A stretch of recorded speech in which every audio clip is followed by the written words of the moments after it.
క్రీస్తు నామమున ఈ రామాపురం గ్రామంలో నివసిస్తున్న మీ అందరికీ కూడా సాయంకాల సమయంలో శుభములు తెలియజేసుకుంటా ఉన్నామండి. యేసు ప్రభుల వారు మీ గ్రామాన్ని ప్రేమించిన వారై మీ మధ్యకు యొక్క మంచి శుభవర్తమానాన్ని పంపించినాడు. మీరందరూ ఎక్కడున్నా కూడా కొన్ని నిమిషాలు ఇక దేవుని మాటలు వినాల్సిందిగా ప్రేమతో మిమ్మల్ని ఆహ్వానిస్తా ఉన్నాం. నూతన సంవత్సరం వచ్చేసింది కదా. ఈ నూతన సంవత్సరంలో నూతనమైన విధానంలో మీ అందరినీ దీవించాలని, మీ జీవితంలో నిజమైన పాపక్షమాపణ ఇవ్వాలని, మిమ్మల్ని మీ కుటుంబాలను మీ బిడ్డలను మీరు చేసే పని పాటలను దీవించాలని యేసుక్రీస్తు ప్రభుల వారు ప్రేమించిన వారై ఈ యొక్క వర్తమానం మీకు వినిపిస్తూ ఉన్నారు. దేవుని వాక్యం పరిశుద్ధ గ్రంథమైన బైబిల్లో ఈ మాట రాయబడి ఉంది. ఒకటి కొత్తగా జన్మించితేనే గాని దేవుని రాజ్యం చూడనేరడు అని. కనుక మనమందరం కూడా నూతన జన్మ మానవునికి అవసరం. ఒకటి తల్లి గర్భం నుండి ప్రతి ఒక్కరు జన్మిస్తారు. అయితే ఎవరైతే పాప క్షమాపణ పొంది ఎవరైతే యేసు ప్రభు హృదయంలో చేర్చుకుంటారో అది నూతన జన్మ. కనుక నూతన సంవత్సరంలో నూతనమైన విధానంలో నువ్వు దీవించబడాలంటే నీ జీవితం కూడా నూతనమైన విధానంలో ఉండాలా. నువ్వు కూడా నూతన వ్యక్తిగా మార్చబడాలా. ఎలాగ నూతన వ్యక్తిగా మనం మార్చబడతామంటే మనలో ఉన్నటువంటి పాపాన్ని ఎప్పుడైతే తీసివేయబడుతుందో, మన జీవితంలో ఎప్పుడైతే మనం పాపక్షమాపణ పొందుతామో అప్పుడు మనం నూతన వ్యక్తిగా మనం చేయబడతాం. కనుక మన పాపాలు క్షమించడానికి, మనకు సంతోషం ఇవ్వడానికి, మనకు నెమ్మది ఇవ్వడానికి, మనల్ని పరలోక రాజ్యంలో చేర్చడానికి సృష్టికర్త అయినటువంటి దేవుడు 2026 సంవత్సరముల క్రితం ప్రపంచానికి మధ్యస్థానమైన యెరూషలేము పట్టణంలో బెత్లెహేం అనే చిన్న నగరంలో యేసు ప్రభుగా అవతరించినాడు. ఈ లోకంలో పవిత్రంగా జీవించినాడు, పాపం లేకుండా జీవించినాడు. నేను ఆ పాపముల కొరకు యేసు ప్రభు సిలువను ఎక్కినాడు.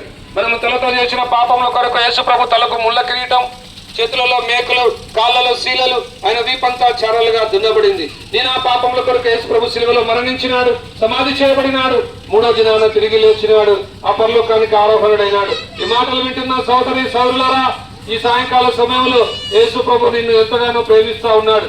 కనుక నువ్వు యేసు ప్రభు అడుగుజాడల్లో నడవాలని, యేసు ప్రభులాగా మనం అందరం కూడా ఉండాలని మాదికరంగా ఆయన ఈ లోకానికి వచ్చి చూపించి వెళ్ళిపోయినాడు.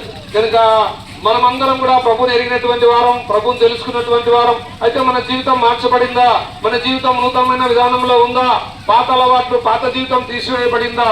ఒకసారి గమనించాలని ప్రేమతో మనవి చేస్తున్నాం. ఈ నూతన సంవత్సరంలో పాత వాటిని విడిచిపెట్టాలి.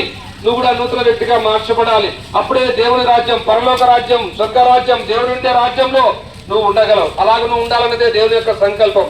కనుక ఈ సాయంకాల సమయంలో నువ్వు ఇంకా అలాంటి జీవితం పొందకుండా పాత జీవితంలో కొనసాగితే నిత్య నరకం, అగ్నిగుండం, పాతాళం, ఎవరు తప్పించుకోలేరు. కనుక ఈ మాట వింటున్న సోదరి సోదరుడా, ఇప్పుడే యేసుక్రీస్తు ప్రభుల వారిని సొంత రక్షకుడుగా నువ్వు అంగీకరించి నువ్వు పాపం నుంచి విడుదల పొందాలని మేము మిమ్మల్ని ప్రేమపూర్వకంగా ఆహ్వానిస్తా ఉన్నాం. ప్రభువే యేసందు విశ్వాసం ఉంచండి.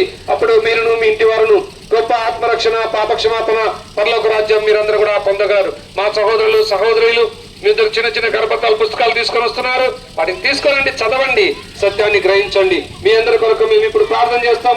మా ప్రార్థనలో మీరు కూడా ఏకీభవించవలసిందిగా ప్రేమతో మనవి చేస్తున్నాం.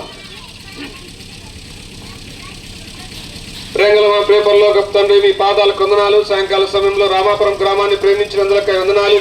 మీ యొక్క మరణ పునరుత్థానం గురించి మీరు మాట్లాడుతూ వచ్చినారు, వందనాలు. అంతేకాదు నూతన జన్మం ఎలాగుండాలో మీరు మాట్లాడుతూ వచ్చినారు. ఇక్కడ ప్రజలు ప్రభావ మిమ్మల్ని ఎరిగినటువంటి వారు ప్రభా, వారి జీవితాల్లో పాపను తీసివేయండి.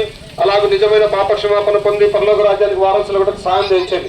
వారిని దీవించండి, వారి కుటుంబాలను దీవించండి, వారి బిడ్డలను దీవించండి, వారు చేస్తున్న పరిపాటలను దీవించండి. వారి జీవితంలో నిజమైన పాపక్షమాపణ పరలోకం అనుగ్రహించము దేవా. ఈ ప్రాంతానికి శుభమని చెప్పి వెళ్తున్నాం ప్రభా. మీరే కార్యం జరిగించి మీరే మహిమ పొందవలసిందిగా యేసు ప్రభు నామమున స్తుతించి ప్రార్థించి అడిగి వేడుకుంటున్నాం మా తండ్రి.